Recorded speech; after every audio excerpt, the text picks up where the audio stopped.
emergency for the first time in about... This is Jim, and Receiving this message.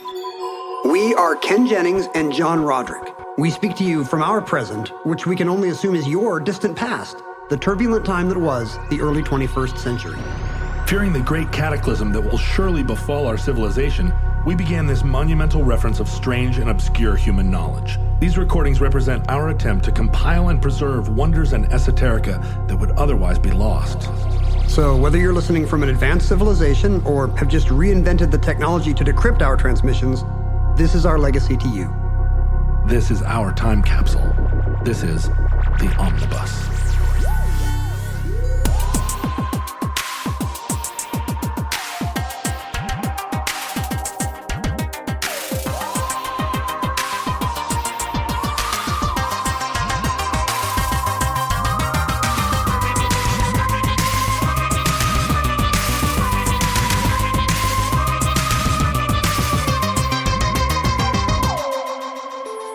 You have accessed entry 1042.LV1104, certificate number 45334. The Red Ghost.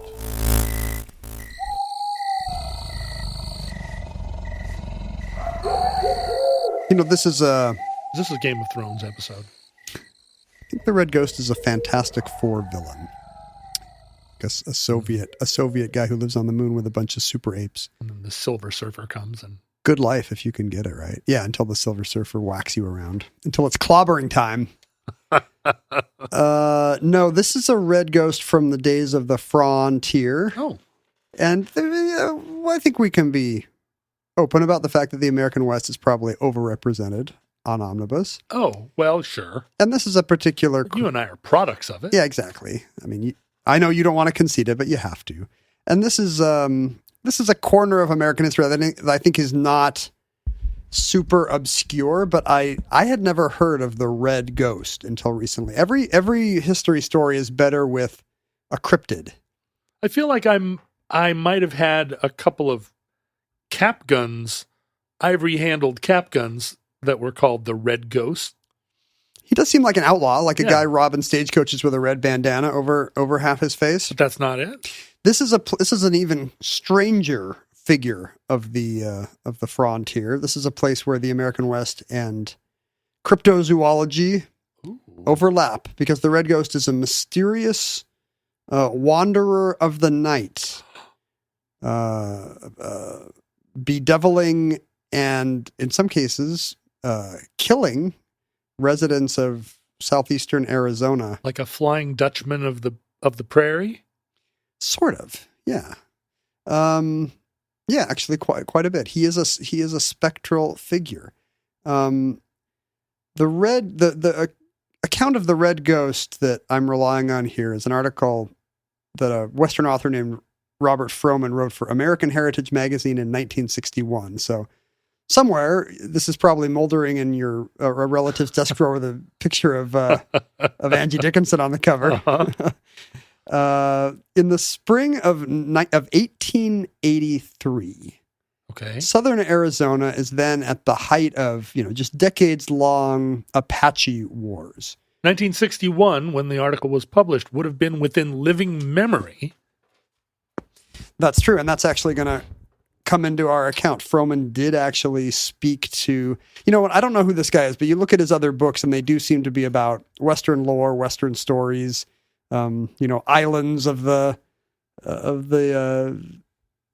northern part of America that could be, lake islands that could be purchased if you want to buy an island.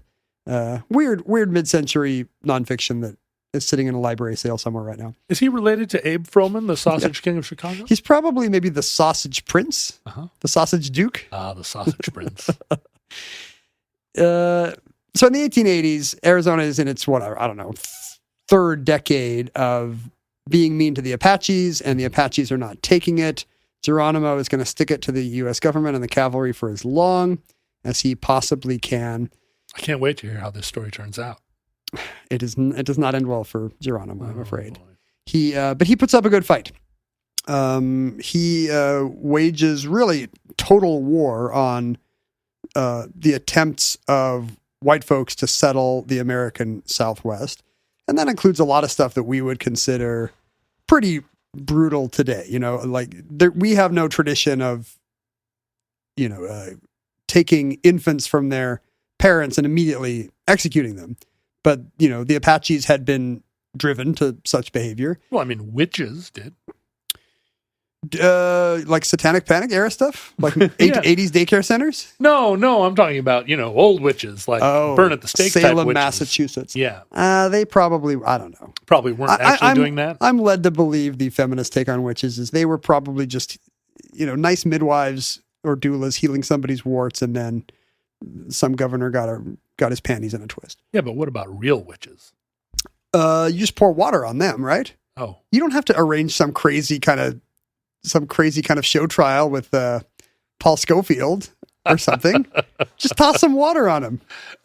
Problem solved. You don't even have the Monty Python ethical problem, because if you were wrong, they can just go dry off somewhere. Right. They're made of wood. You're not drowning them, even if they're not made of wood. They're fine. They're a little damp. So Geronimo was forced to commit to total war. I don't know if he was forced to, but the traditions of his tough desert people said, we take no prisoners. Right. Some scalping, some noses. And so a lot, he's kind of he's a spectral presence in this story, but you have to understand the kind of fear that white settlers on the Arizona-New Mexico border would have been feeling in the 1880s. I can understand. They're just trying to, because you still feel this way about people of color. Well, no, when I'm on the Arizona, New Mexico border now, right. I'm like, get me out of here. This entry was inspired by spending some time in the beautiful Arizona desert this weekend, and I saw a cactus wren, the state bird. Oh, I saw a saguaro, which is the state cactus. One would assume. Yeah. Did you see a roadrunner? I did see a roadrunner. Meep. It went zipping by outside our hotel room, and I called the kids in, and they were delighted to see They do really have the crest on their head, and they do zip around. They're not blue and purple. Oh. And they don't beep. How do you know? Were you close enough to it to hear whether it beeped or not? I used the Quadro tracker, and it was not beeping. Did you see a large hadron collider? Did you see a solar array? Is that the state's official collider? Atomic collider? Particle accelerator? I think that one's in Switzerland, but no, like the big satellite array or the big all those arrays. And when you see that in movies, it's always time lapse sped up so that they all the things turn real quick. Yeah. And I think in real life I'd just be let down. I'd be like, hey, make it go quick like it does on Koyaanisqatsi. And the guy would be like, sir, they don't actually go that fast. That takes 4 days. That would be physically impossible. Yeah, if we want to repoint this into the Andromeda Galaxy, it will take literally till Tuesday. Watch Koyaanisqatsi again. It goes day, night, day, night, day, night. But if you're a settler in this part of the desert at the time, you are just trying to raise sheep or cattle or what have you, and Apache raids are going to knock down your fences. They're going to take your sheep and eat your mutton.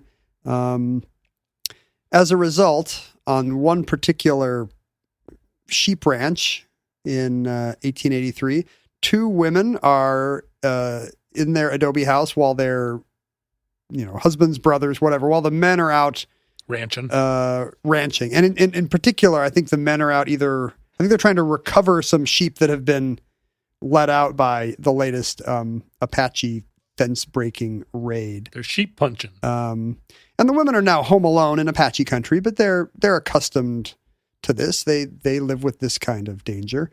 One of them heads out to a nearby spring behind the house where there's a lovely copse of willows to fetch some water. And she's only been gone for a minute when the second woman, who's still in the house, hears a dog barking. And she goes to the window. But there is no dog. She does own a dog. The dog's inside the house. She goes to the window to see what it is the dog is so perturbed about, and sees what she describes as an enormous monster. Just a vast red shape being ridden by a devil. Again, most of the unusual shapes you see, and I see some unusual shapes from time to time. Few of them are being ridden by the devil. Right. It's a very specific observation. She screams, barricades the door, and apparently spends the rest of the day in. I guess she hears screams from outside, but instead of going to see if her friend's okay, she is so spooked by this apparition that she barricades the door and kneels down and spends, in the account that later appears in the Mojave County Miner, spends the rest of the day in hysterical prayer. Huh. Is there, maybe new atheists would say there's no other kind of prayer, but in this case, particularly hysterical because a giant devil has just menaced this other woman. I mean, I have some questions. If it's a giant being ridden by a devil, it seems like just closing and locking the door isn't going to be sufficient defense. If prayer is a sufficient defense, it doesn't matter whether you lock the door or not. It shows a lack of faith that she locked the door. Yeah. Really. Seems like you should kneel right there in front of the monster and say... A true believer would say, yeah, the power of Christ compels you. Or right. What do you say? Is that what The Exorcist says? Yeah, I think so. Well, not even kneel. I think you would stand there and hold up a crucifix and go, "Be gone." Maybe she didn't have a crucifix handy, although in an adobe house in Arizona in the 1880s, come on. I'm sure it was right over the door, but she abandoned her friend, which is the real drag. When the men come back that night and hear her story and wonder, where's the other woman, they immediately light torches and head out to the copse of willows, and they find the body of the second woman trampled so badly that it's basically flat. Whoa. She has become I was going to say pancake, but maybe tortilla would be more appropriate given the geography. Sure.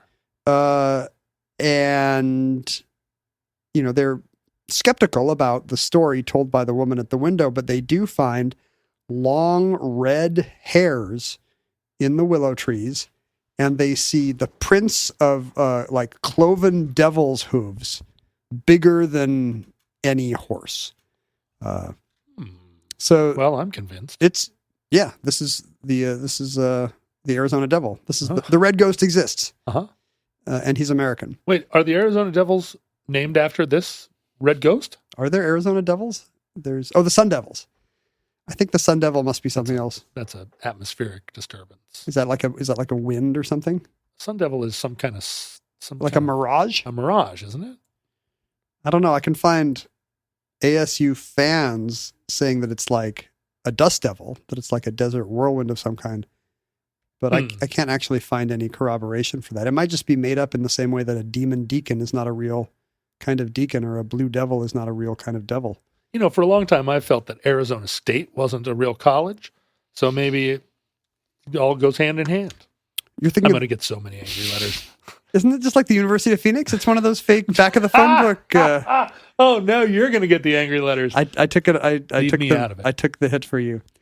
So a coroner from Solomonsville is actually called in, and he finds the whole thing very suspicious. He doesn't want a reported death by diabolical monster, but in the end, he allows the jury to say it was death in some manner unknown. Mm-hmm. And there the case ends, except that the sightings of this cryptid continue. Just a few days later, there are a couple of prospectors panning for gold on a nearby creek, and suddenly in the middle of the night, their tent just comes down on their heads, and they're hooting and hollering, as you do, as a prospector will. They hear a scream and pounding hooves, and they see an animal bigger than anything they've ever seen in their life, heading off into the chaparral. Not being ridden by a devil. Well, it's too dark to see, perhaps. Right. When they bring back a group of miners to the scene, and again, long red hairs and suspiciously large hoof tracks heading off into the high country. Now, were those two miners, would they have already heard the tale, or did this happen far enough away and close enough in time that these were separate? I mean, they're only a couple miles away and a few days later. Okay, so... but I don't know, back then, right. would you have known about a weird happening on a ranch a couple miles away? Maybe not. Famously, prospectors keep to themselves. They do. That's one of their things. They're hermits. They don't want you to grub their steak or stake their grub or either one or whatever. Ken, at Jeopardy, what happens when you get into HR problems? We have an HR department because we're a big TV show owned by a big film and television company, owned by a giant Japanese electronics company. They must have 10,000 HR people working in a giant ziggurat. That's right. That's right. If you go to the Sony lot in Culver City, you'll see that ziggurat where the HR flunkies are toiling. They all look like the little functionaries from a Terry Gilliam movie, just functioning away at their desks.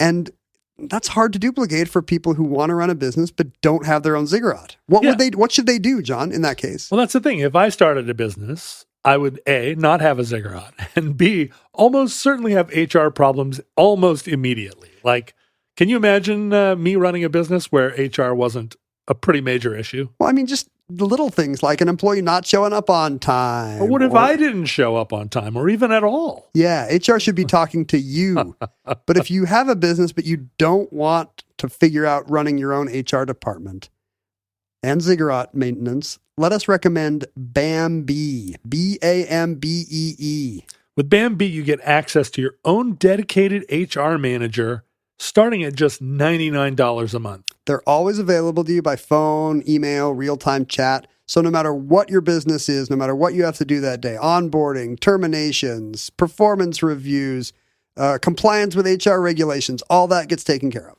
And with Bambee's HR Autopilot, you'll automate important HR practices like setting policies, training, and feedback. Do you think the HR Autopilot can also like fly a plane?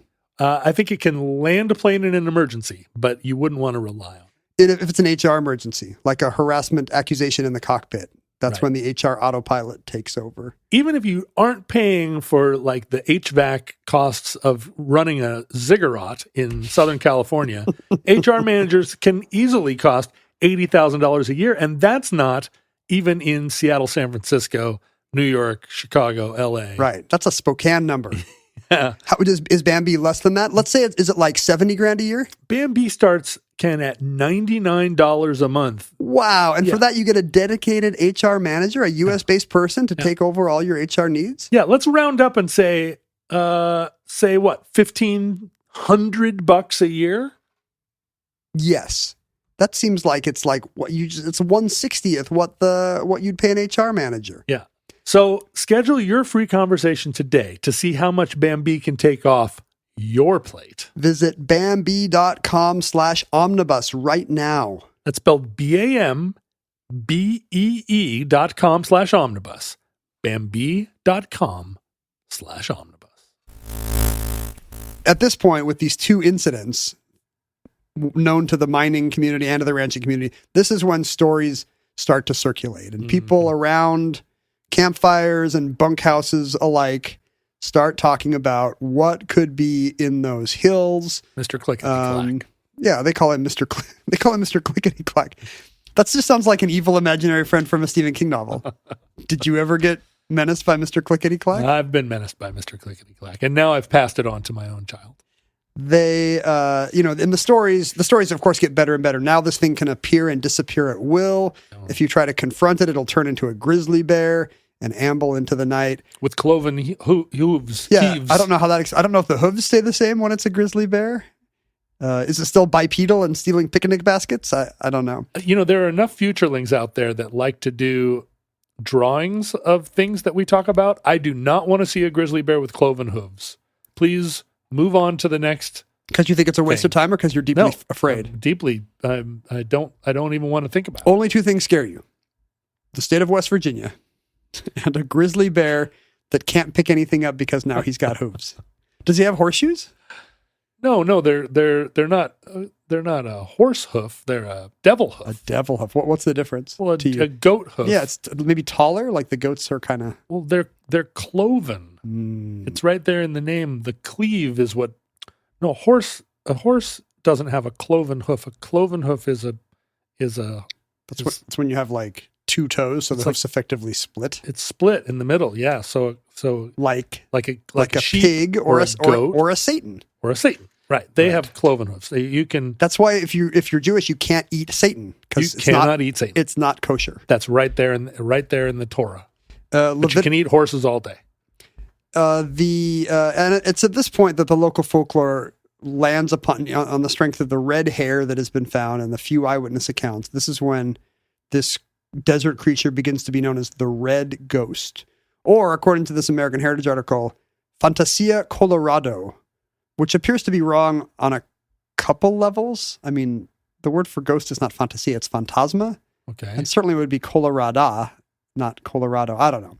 But in any case... Colorado means red hair? It means colored red. Oh, colored red. Okay. Like, literally it means colored, but at the reason why it's called the Colorado River, for example, is because of the red rock formations. It muddies it up. Like when your skin goes colored, you turn red. And I think by the same usage, Colorado just means colored red. I see. A few months later. So did the woman who first saw the monster, did she by any chance have long red hair? Is she just a you think serial she turned killer? into it? You think she turned into a giant creature of the night? No, I think she's just like a trampling, like she's got a... Oh, the one who didn't die. The one that didn't die. You think she trampled her neighbor and covered it up? Yeah, she went and trampled her lady friend and then was like, oh, what am I going to tell the guys? I mean, then as now, women with fiery red hair do commit a ton of murders. Exactly. They're not to be trusted. I think that would have occurred to the coroner from Solomonsville. I bet her hair was not a close match. Okay. About a month later, there is a third encounter with the red ghost. And this is like 80 miles northwest near the Salt River. There is a rancher named Cyrus Hamblin who has climbed a ridge looking for some red ghosts, some escaped cattle. Oh, actually. And he's looking around, and as he looks down across the ravine, he sees a big red animal, bigger than anything he knows to live in the desert, like moving through the brush. And he is freaked out because, the thing about the red ghost is it's bigger than you think it is. Right. Even if you think you know how big the red ghost is. I mean, one of the key elements here is that all three people have described it by saying it's bigger than anything else. Well, if you live out there, yeah.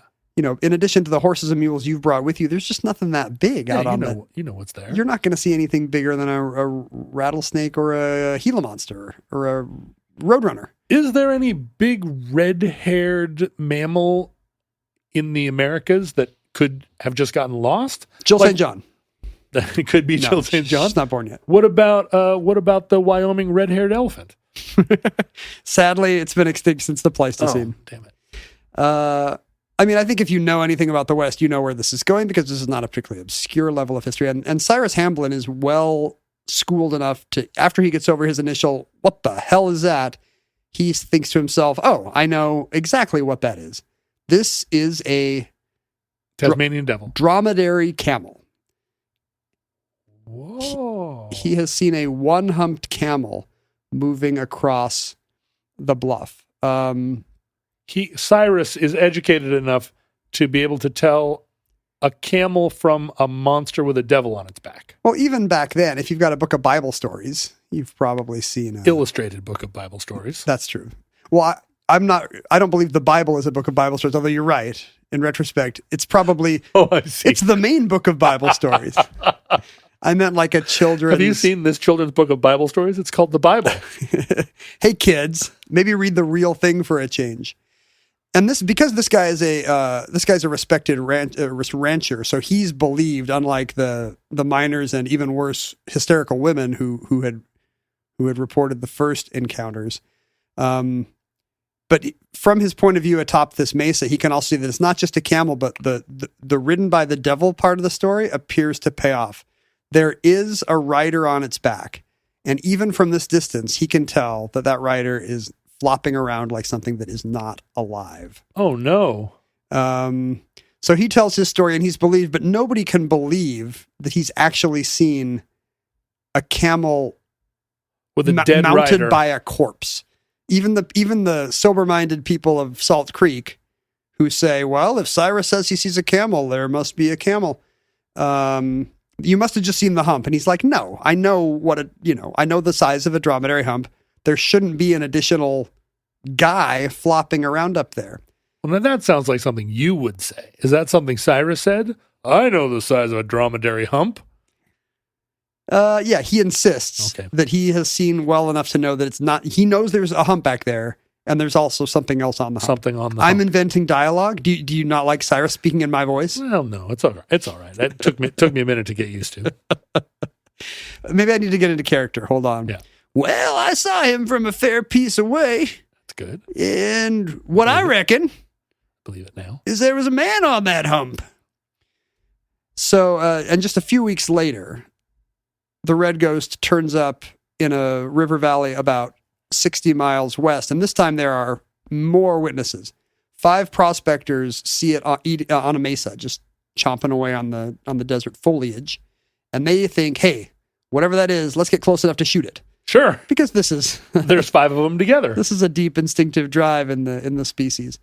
They're unsuccessful at getting a kill shot, and the ghost lopes away, gets further away so that they can't shoot it. But they see something fall, and when they go to investigate, they find that what has fallen from the back of the Red Ghost is a human skull that still has some shreds of skin and hair on it. Ooh. So the Red Ghost is as grisly an apparition as maybe our original witnesses would have thought.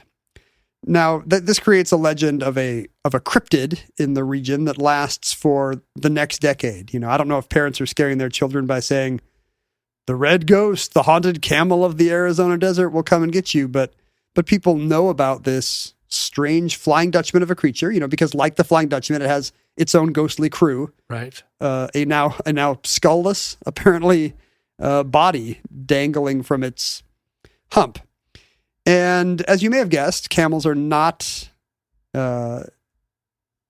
native to the 19th century American West. There were ancient camels here. Camels originated here. Yeah. And when I say here, I don't mean suburban Seattle. That Right. I don't know. Perhaps they were. Camels originally evolved in the Americas. The llamas and vicuñas of South America are still camelids from that family. And as recently as 15,000 years ago, there was a camel in the California, what is now Western United States, as recently as 15,000 years ago, when it went extinct, possibly as one of these megafauna species that first ran up against The first people coming people who the other way. had sticks and rocks and fire, and they did not survive the encounter. But we've talked on Omnibus before about how Jefferson Davis brought camels over in order to fight the war. It's certainly never been its own entry. It must have come up in passing when we talked about invasive species, because Omnibus is pro-cryptid, but we're very anti-invasive species. We are. Anti-Jefferson Davis, too. Oh, man, I can't think of a nice thing to say about that guy, except for the camels he brought to the Arizona desert. Well, when did we talk about it? Am I just misremembering a conversation I had in a cafe with a couple of bored friends where I was telling them about camels being imported to the American West, or did we talk about it on Omnibus? I'm sure we did. We talked about camel beauty pageants at one point. Okay, that's what it was. So at that point, maybe in passing. Yes, we talked about camels in America. The story of how camels arrived in America is pretty interesting, as we have covered before. Mm-hmm. It has Jefferson Davis in it. Uh-huh. Okay, good. He's not yet a traitor to his country. In fact, he's the Secretary of War under Franklin Pierce. The idea that camels could profitably be brought to the Great Basin actually goes further back. It starts in 1836 with an explorer named George Crossman, who, in crossing the deserts of the American West, thought the problem here is that, lack of water, and the horses and mules are terrible at it. But camels, famously, knowing they're from whatever limited old world knowledge he had, he thought camels would be a great pick, and we needed to try this out. And he petitioned the army for an investigation of how camels would do, supplying forts and posts in the American West.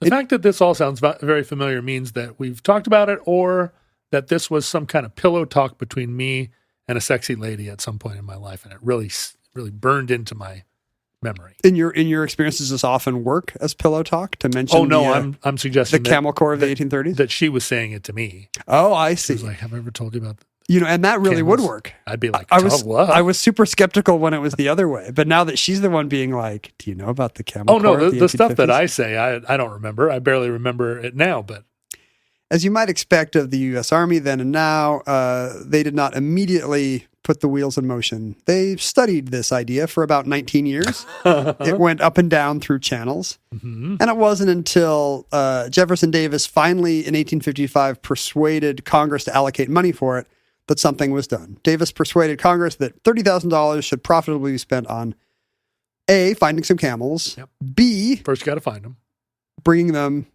to the United States. then you got to schlep them. And so, with money in hand, Jefferson Davis sends 2 officers, a Major Wayne and a Lieutenant Porter, across the Atlantic to the Mediterranean, to the Near East, to see what they could rustle up in the way of camels. You better be careful rustling over there. They didn't actually rustle them. Oh, I mean, they were willing to, they had $30,000 in, Oh, sure. in appropriations. that'll help you rustle. They had gold. They had good ingots.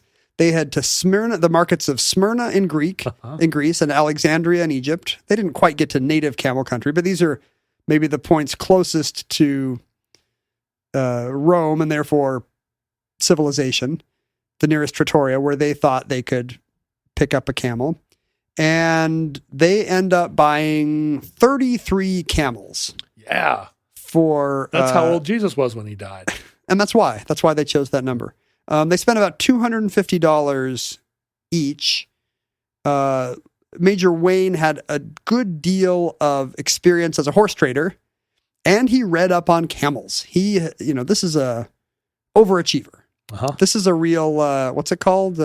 Message to Garcia kind of army officer. Uh-huh. He did not stop to say, camels, what? Yeah, He was like, I'll check out a library book yeah. And- No, I'm Mr. Camel now. and see what can be done.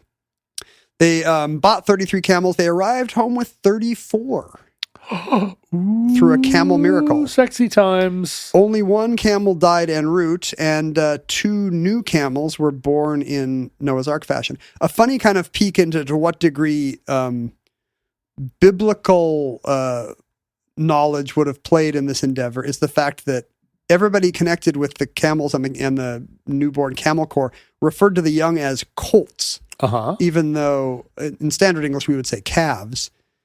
Colts is the term used in the King James Bible Really? for young camels, and therefore that's what the Camel Corps officers ended up calling them for as long as this lasted. Now, this says that a camel's gestation period is between 12 and 14 months. So they must have bought pregnant camels without knowing it. They bought pregnant camels. Maybe they didn't know it. Maybe he had read enough. Maybe he pointed his camel fetus detector from the Quadro Co.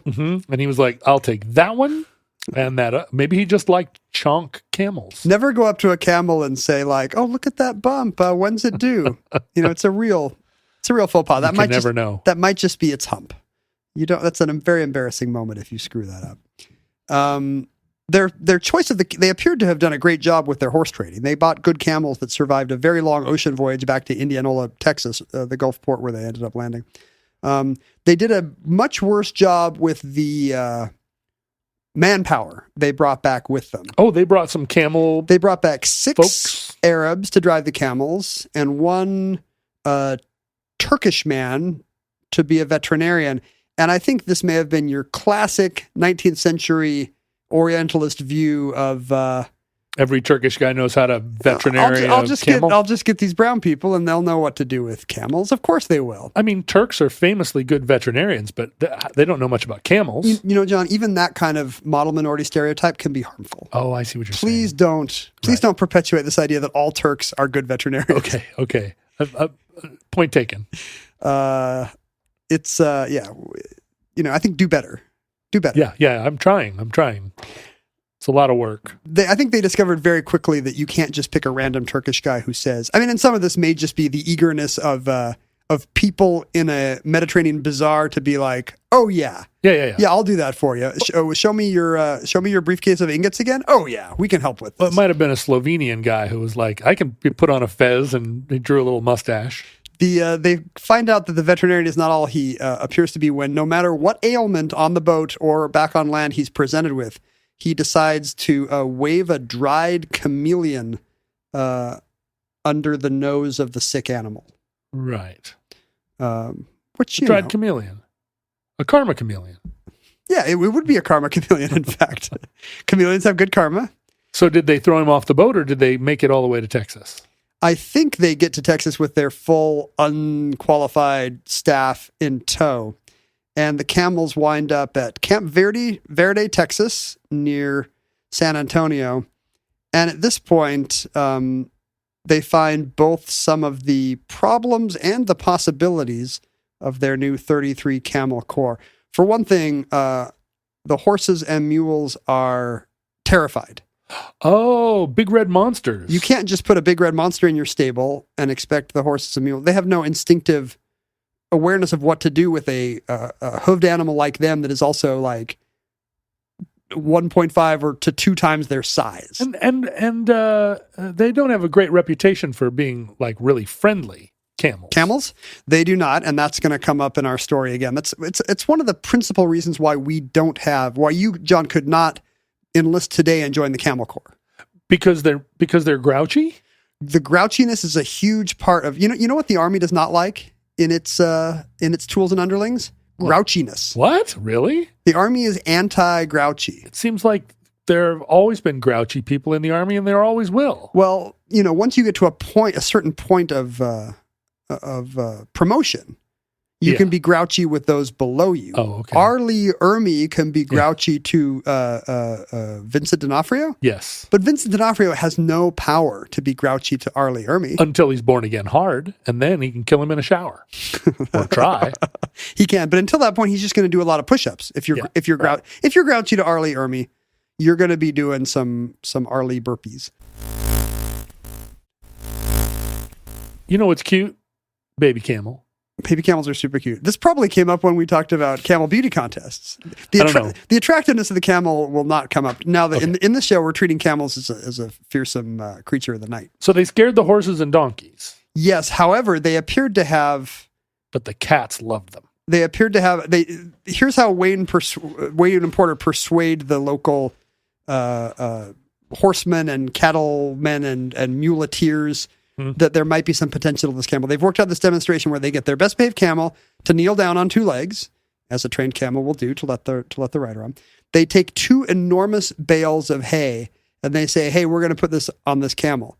And all the mule team guys are like, "The hell you are. That's an amount of hay that would kill any beast of burden." They put the 2 bales on the camel while the muleteers grumble. And then I think Wayne and Porter do a bit like, "Oh, wow, you think? Is this going to be trouble?" But this is all showmanship. Then they're like, "Let's just put 2 more on." Oh, no. And they load 2 more bales on the camel, which then stands up and wanders away as if nothing has happened with 4 ginormous hay bales on his back. And the mule teams are agog. They toted that barge and lifted that bale. Camels are apparently very good. Yeah, they're strong. At what they do. They're big and strong. However... But except for this, the fact that they spook everyone and everything on the post means that there's not a lot of embrace of this new initiative. You know what? Also, the Army loves it at its middle to lower levels. New ideas. Yeah. Well, the thing about a horse is, a horse that has those doughy eyes and those long eyelashes, and they really seem to be peering into your soul. Camels have eyelashes. Well, they do. They're very beautiful, as we talked about, but they seem... I don't know. Camels seem a little sarcastic. Their behavior is certainly not in line with a lot of ideas about military discipline. You hardly ever meet a sarcastic horse. I mean, they can be ornery, but they're not mocking you. Well, you're not wrong. Before we get into these objections to camels, let's talk about their brief success, which are mostly owed to one person, a Lieutenant Edward Beale. Who was already a hero of the West. He was a hero of some skirmishes with the Mexicans. It was he and Kit Carson who had crawled through Mexican lines to relieve a siege at San Diego in 1846. He's also part of history. But not that San Diego, a different San Diego. No, I believe it was San Diego, California. Oh, okay. San Diego is not besieged today, but I think in 1830, except by nerds once a year at Comic-Con. All those housing developments out in La Jolla. But he and Kit Carson were a hero of this Mexican siege. He also happened to be the one who carried the first gold from California back to Washington, D.C. in 1849. Cool. So that's a real feather in your frontiersman cap, right? Beale was very excited about the idea of the Camel Corps. And in fact, he had, and after spending a few months getting used to the camels and seeing their potential, he decided to lead them, or, to have them lead him, I guess, on a route he was surveying between Fort Defiance, New Mexico, and the California border, basically. All the way across much of the New Mexican desert and all of the Arizona desert. He chose 25 of Wayne and Porter's best camels. Porter had gone back and brought 44 more back on a second trip. Cool. So he's got 25 of Wayne's camels, 44 of Porter's. I just realized, I guess that's 69. So yeah. Nice. Nice job, Beale. I feel like Wayne and Porter's best camels is some kind of Brooklyn place to get coffee and dry goods. It could be a band, even. It could be a hipster band. Today, the route and the camels end up being perfect for this survey expedition. In fact, today, well, not today, but in the 20th century, that route became the western half of Route 66. So what we think of as the classic arterial through the American West, first mapped by camels and their riders. Rad. And Beale loves these camels. They can carry twice the load of any of his other animals. They can move at twice the speed of any of his other animals. Oh. They can ford rivers without blinking an eye that his other beasts either shy away at or get washed away by. They're good at high altitude. They're better in cold weather. Beale is a big fan. He has gone native. In fact, he even learns some Arabic commands, thinking that this will endear him to the camels. I don't know if at this point he thinks they actually speak Arabic because they're from that part of the world, or if possibly they were trained camels who did reply to some. He should be speaking to them in Berber. Exactly. This is indigenous erasure. Yeah. To learn Arabic only. Arabic being the colonizer's language. At this point, Jefferson Davis has been replaced by a new Secretary of War, now one Secretary Floyd. Beale's work of taking these camels through the desert, through the Sierras, it's a huge success. This actually persuades John Floyd to say, we are going to have a big camel corps. It's time to scale this up. Floyd goes to Congress and says, we need 1,000 more camels now. Yes. History would have gone very different if Congress had been like, we should have 1,000 more camels. Because there'd be 1 million wild camels in the Southwest now. There would. They would have very few predators out there. The rare cougar, but not enough to take out 1,000 camels. No. Cougars would have met their match. Unfortunately, in 1858, a few things are going on that derails this plan. A civil war is looming. It's obvious even to the untrained eye that a civil war may come, and this becomes the main military objective now is no longer the Mexican border. It's no longer exploration and surveying the West. It is like, what if we end up having to fight brother against brother, as it were. Spoiler alert. So but ships of the desert, no longer a priority. Second, in building up for the war effort, Porter and Wayne are both transferred back east. So that's the new problem, leaving behind really the only people who have any appreciation for, and Beale as well is transferred back east. So the only people now who have any appreciation for the camels are actually the new staff that Porter had brought back on his second trip after the first guys turned out to be frauds and fakers. Also from Arabia? Yeah, he brought back a Turk named Elias. That doesn't seem like a real Turkish name, but he was one of these. There were 3 skilled handlers, one a Turkish guy whose son later became a Turkish hyphenate president of Mexico. Huh. Then there was a Greek guy named Georges Zaralampo and a cheerful Arab known as Haji Ali, who was so... Is this a Tintin comic? Yeah, there's one of everything, basically. There's an Eskimo guy holding a harpoon. They're all from Cyprus. That's why they're all here. That's the thing. They didn't go they went to whoever the traders were at their westernmost point. At the same point, this fact-finding mission hit its easternmost point. I mean, where's the one place you can find a Turk, a Greek, and an Egyptian who all know how to ride camels? Cyprus. This is this guy's named Haji Ali, who, even though nobody likes his camels, they all think he's such just a beloved, jovial, Tintin-like Near Eastern figure. Mm-hmm. Everybody calls him Hi Jolly. Hi Jolly. Oh, Hi Jolly. Today there's actually a statue of him at the Arizona Monument to the Camel Corps. There's actually a statue of this beloved Arabian camel trader.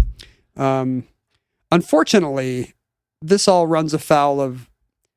Really, I guess I did not know about this myth of the American West, but you know how we always think about... how is there a myth of the American West that you don't know? Well, you know how we think about the cowboy that loves his horse? Cowboys love and rely on their horses. Love of their horse. Well, yeah, I'm not talking about anything else. I'm just saying, like, the loyalty... The loyalty between man and horse powers a lot of our myths about the West. In fact... what I have learned from this 1960s about to tell me that account, cowboys hate their horses? Everybody treated basically their horses and mules as kind of just interchangeable tools to brutalize. When Owen Wister, the author of The Virginian, wrote a story of the West in which a cowboy, cruelly gouged out the eyes of a disobedient horse, his biggest fan, Theodore Roosevelt, said, please don't put this in the story. It'll encourage cruelty to animals. But Teddy had to agree with Wister. This is exactly the kind of treatment that was commonplace in the West. Even if you weren't a cruel man, you would still dig your spurs into the hide of your horse to get whatever you could out of it. The reason why mule drivers were called mule skinners is because they had these weighted whips that they would use to just literally skin off strips of flesh from the side of their beasts. Ouch. That feels like a bad use of your investment. The West was hard on its animals. You would just pile, if you piled too much on it, it would just groan and refuse to do anything, but you would kick it and beat it into submission. And what these cruel men found was that you could not do that with a camel. Oh. If you overloaded a camel, it would just sit there. If you tried to prod it into action with your weighted whips and your sticks, it would turn and spit gross smelling camel cud in your face. In one case, a furious mule driver said, well, I'm going to escalate. And he just started clubbing the camel, at which point the camel turned its head and basically bit off the guy's arm, bit his arm to the bone with its massive camel incisors. So it turned out, I'm even more pro-camel now. Exactly. It turned out, if you had done this 100 years later with better animal treatment standards, well, first of all, you would have had Jeeps by then, so it would have been a bigger ask. But there are still places in the United States where people go via mule and horse that they treat them better. Yeah, but they could be riding camels. We now learned that we should all the people in the army should treat their horses the way Colonel Potter did on MASH. Yes. And not the way these mean, sexually frustrated mule drivers were doing. And then there was the objection, as we've pointed out, that camels were foreign, that we don't need these kind of suspect un-American elements but horses are foreign to America too. Right. And as it turned out, the camel was more native to the Americas than any horses. I've never ridden a mule down into the Grand Canyon, and I think the reason I haven't is because I've been waiting to do it on a camel. I didn't know that was an option, but a mule feels too small. The problem is it would have to be BYOC. Yeah. Are you going to get that camel they trot out at the Seattle nursery on Christmas? I think they don't. You don't because you've as you said, you've played Christmas carols with that camel. I have. That camel and I had a pretty good relationship. You're a double act. But I feel like I'm looking for a new entrepreneurial opportunity, and I feel like maybe bringing camels to the American West might be like a money earner. Good news, listeners. John is looking for a new entrepreneurial activity. Please send him all your suggestions and investments and scams.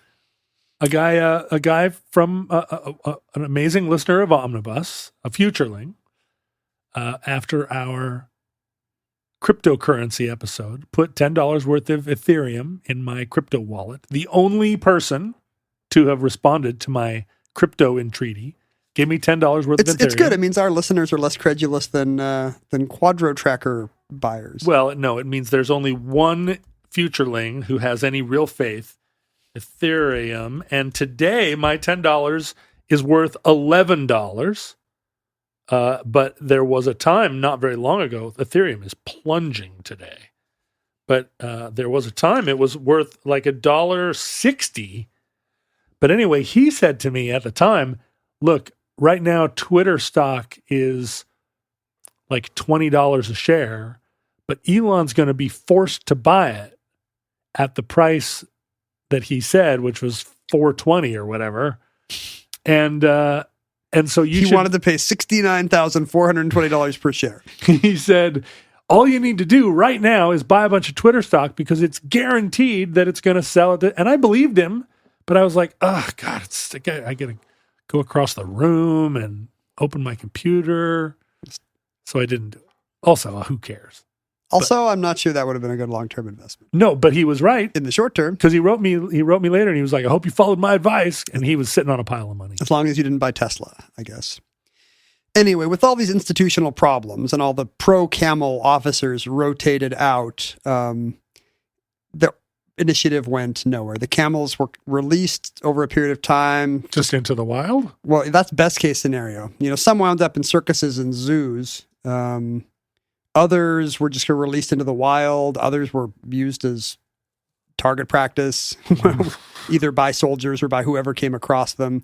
You realize when you read these accounts how much of the attitude of the American West was, hey, there's a thing, let's shoot it. Right. Those trappers or those miners who were like, look at that, get it, let's get it. Because, back then you couldn't get things, you could only get them. You could. With an IT. You get what you get and you don't throw a fit. But none of this solves the mystery of the red ghost, because when the red ghost was finally examined up close, when anybody ever got close enough to see, they did confirm that, yes, there were the remains of a body, now mostly skeletal, on its dromedary hump, but it was not a rider who had just, died in the saddle. There was evidence that whoever was there had been lashed to the camel with rawhide by a third party. Huh. So now the question becomes, who would put somebody on a camel and why? And I guess the real question is, was the rider alive? When they were lashed. Right, yeah. Did somebody lash a victim to a camel and then send the camel off into the desert like as a cruel way to kill someone? Or was it pretty good joke? An even more, yeah, it's hilarious. Or was this an even more kind of confusing and disrespectful thing where somebody got rid of some remains by by lashing them to a camel? I wonder, first of all, why did the camel trample the woman in the first episode? And also, is there a way that you could have been, you were passing out and you were like, I'm going to lash myself to this camel? No, I mean, I think that was what was assumed, but the nature of the rawhide strips were tied to the rider, if you want to call him that, in such a way that you could not have done it yourself. Right. It's clear that the knots were lashed and tied by somebody who had extra hands. Wow. And neither the rider nor the camel does. They have the perfect alibi. So the local newspapers writing about this are like, did somebody tie somebody on for revenge, or did they tie a dead body on for even more macabre purposes? Maybe it was revenge against the camel. Can you imagine wandering the desert with a dead? Well, that's the thing. The camel is the one who suffered, right? In silence, I guess. But even the ones that have been evolved to carry or have been trained to carry a human rider don't want to carry a dead weight rider in perpetuity for apparently decades. Although when the head fell off, it got lighter. And I wonder if, that was a good day for that camel. It's like, I don't know what it is, but I'm in a really good mood. I think there's speculation that just having this on its back is what put it in such a bad temper, because it did react badly to people every time it's, the woman it trampled was the only time the red ghost killed. But the red ghost did react badly and aggressively every other time it saw people. Right. So it was not happy about whatever its story was. No, I bet. He was like, Keep away from me. I don't want you tied on my back. The even after the army gave up on the Camel Corps, not everyone did. Some years later, some San Francisco mining money decided, you know what the army's problem is? They brought in those one-humped camels. Oh, no. Those are bad news. No, they weren't going to bring those two-humped We camels. need Bactrian camels up in here. And so they set up kind of a similar, but, you know, libertarians take note, privatized free enterprise consortium, right, to bring Bactrian camels to the American West. Could they afford to bring as many as the army had brought? I think it was fewer. Yeah. But they're fuzzier Bactrian camels. yeah, but the idea that these are the nice ones apparently was just some kind of, you know, legend unsupported by biology or animal husbandry. They're not nice either. No, they're no more at all. So now, you know, for decades there were both one-humped and two-humped camels, and they're, you know, dying off as they wander, you know, because they didn't really have a lot of chances to breed, I assume. So the population declined pretty quickly. Are the two types of camels fertile with one another? That's a good question. Can you get a 1.5 humped camel? Or a 3-hump camel? Do you think it's additive? I'm not sure. When two humans reproduce, do they have 4-armed children? It doesn't seem likely. No, my guess is yes. They are different species, though. But the you know, dromedary and Bactrian camel, although taxonomically distinct species, are capable of interbreeding with one another. And does it say how many humps when they hump? It is a hybrid camel, and it looks like it has it's furry like a Bactrian camel, and it has one giant hump like a dromedary camel, and they are cool looking. That's the kind of camel I want, a hybrid camel. Well, it could have happened in the American West. I think one of a few places where both were running around, but maybe they, you know, a body never met a body coming through the sagebrush. Right.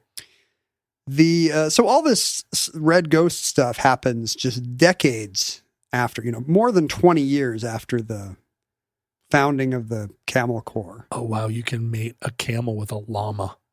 And what do you get? A camel with 2 L's? You get a comma. A camel lull? Is it a comma? Uh-huh. That's more like a semicolon, That right? seems like a disagreeable animal, too. The final encounter with the red ghost happened about 6 hours ago. Yeah, it happened about a year after its lone murder. A cowhand heads out is riding past a branding corral that should have been open and empty, and he sees an animal in there, and he thinks, oh, one of the steers got out. So he rides up there to lasso the beast. And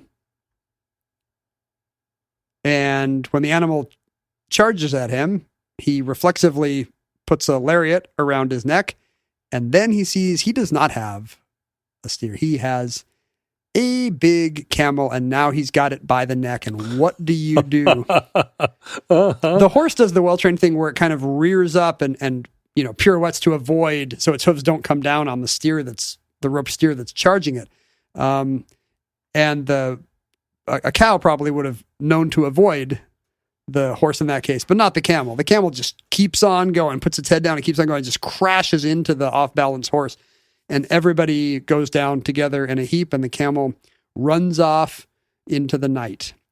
The cowhand notices only one thing about this encounter, which is there is still the remains. There are still human remains clinging to its back, and that's the last time that anybody noticed its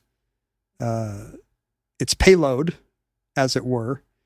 And that's probably because at some point it was able to lose the unwanted hitchhiker. Its final appearance in the local lore happened in February of 1893 when the Mojave County miner reported the following. This is about 10 years after it trampled the woman. This is 1893. And a long distance away. Yeah, it's now quite a ways from the state, from the initial sheep ranch in southeast Arizona. The story is headlined, "The Phantom That Terrified All Arizona for a Time Another ghost is laid. Another of the tribe of gaunt hobgoblins that keep the romance of the mysterious southern deserts is gone. Even in 1893, people are bemoaning the end of the frontier myth. Is this a thing where the headline wasn't written by the author of the piece? Back then, it seems like it might be. But also, it's kind of funny how, like, even this little tiny mining camp paper, this whatever this tiny Arizona city is, has this incredibly flowery prose. Like, so it's like Bret Hart or Mark Twain is writing for them. Another of the unearthly dangers of the timid Mexican women used to pray against has departed. So, like racism in the second sentence, that's cool. Mizzou Hastings of Ore, that's the mining town, O-R-E, was the priest that exorcised this phantom. Mizzou, I don't know what that's short for, has a ranch Missoula Hastings, Esquire. Mizzou has a ranch a little above the gold camp on the San Francisco River. He woke up one morning and saw through the window of his cabin a big red camel banqueting in his turnip patch. Yeah. That's how they do. Mizzou took, and this confirms our story about what you do when in the American West when you see literally anything. Mizzou took a dead rest on the windowsill and blazed away. So you would understand take a dead rest to be, rested a rifle or shotgun on the windowsill. He got the camel. When he went out to examine the beast, he found that he was all scarred up and evidently had a very hard time. He was covered with a perfect network of knotted rawhide strips. They had been on him so long that the strands had shrunk and cut their way into his flesh. Oh. So you can see why the red ghost was in a bad mood all this time. The rawhide was just digging and chafing into his poor back. Maybe Missoula did him a favor. Maybe, because he finally put the red ghost out of his misery. The interesting thing is that, so the story, if we follow the story of the red ghost through, he first appears in 1883 trampling a lady, and then by 1893 he's shot by rancher Mizzou Hastings. But in researching this story, Robert Froman, who had crisscrossed the West, found a lot of old timers reporting on, there's still camels out there. I still saw one. The crew surveying the Mexican border in 1901 saw one. The Atchison, Topeka, and Santa Fe Railroad workers saw some in the 1910s. So I guess that would be after statehood, right, for Arizona. A camel stampeded horses west of Palm Springs in 1929. In 1941, there's one reported east of the Salton Sea. And in 1957, Froman himself talked to some sourdough desert rat hermit type who said, I've never seen one, but no, the camels are still deep in the hills of the Sonoran Desert. I hear them late at night. And down in Baja, yeah.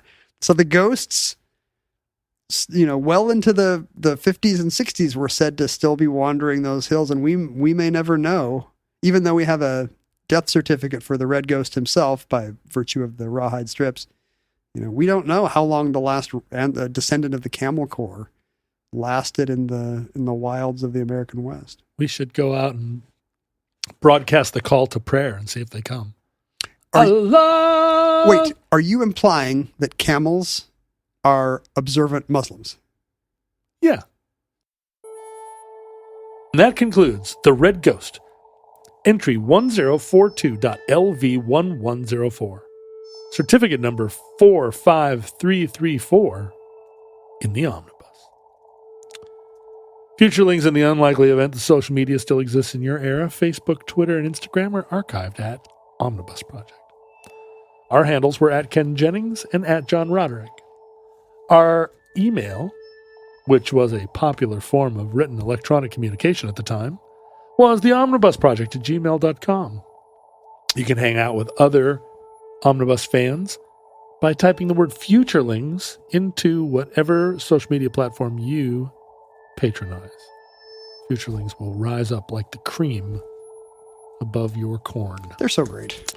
If you want to send us some mail, you can send it to P.O. Box 55744, Shoreline, Washington 98155. Sounds like you've got a box. Yeah, but this Amazon Prime tape is so sturdy, we may never know what lies within. What did someone Amazon us, and will Amazon put in the little gift tag that tells us? This might be an example of brushing, a thing I learned about today. What? Brushing is when a company in China sends you a package of seeds and then uses the fact that you received the seeds yes, to make you into a verified consumer. I love this scam. Let's brush everyone. Let's see. Okay, they did remember the gift card, so we now have a story. Okay. Except all it says is thank you from Anonymous. Thank you, Anonymous. In the event you guys put together an actual time capsule for outer space, please include these stones. If so inclined, feel free to research their properties. Oh, it's a mystery. This is the best note I've ever had. Stones. And what we've been sent is a set of crystals and healing stone sets for beginners, 17-piece colorful healing crystal kit, including raw and tumbled chakra stones. Chakra stones. We have a chakra balancing set. Chakra balancing.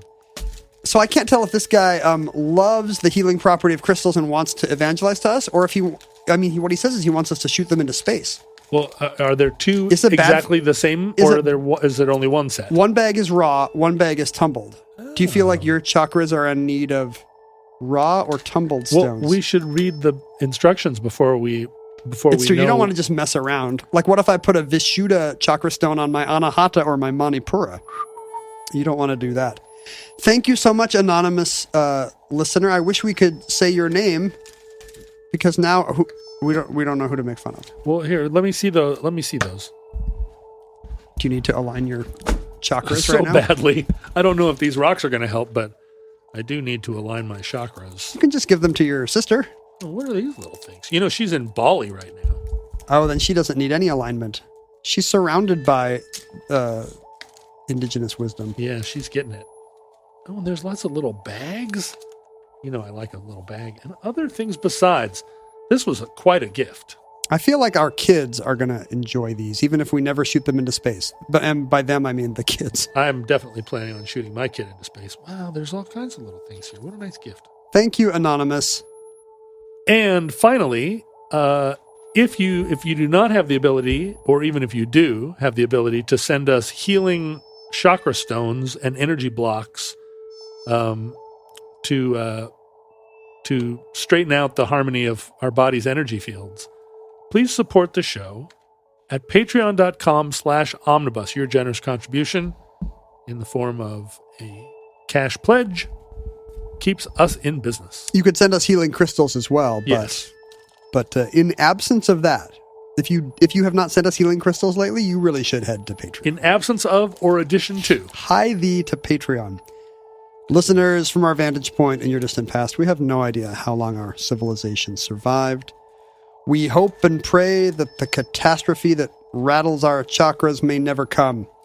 If the worst comes soon, this recording, like all our recordings, may be our final word. In which case you might wonder, why did they do 2 camel shows in their first 520? It's a bit much. Well, but unless futurelings are sentient camels. Why did they only do two camel shows in their first 520? If Providence allows, humped listeners, we hope to be back with you soon for another entry in the Omnibus.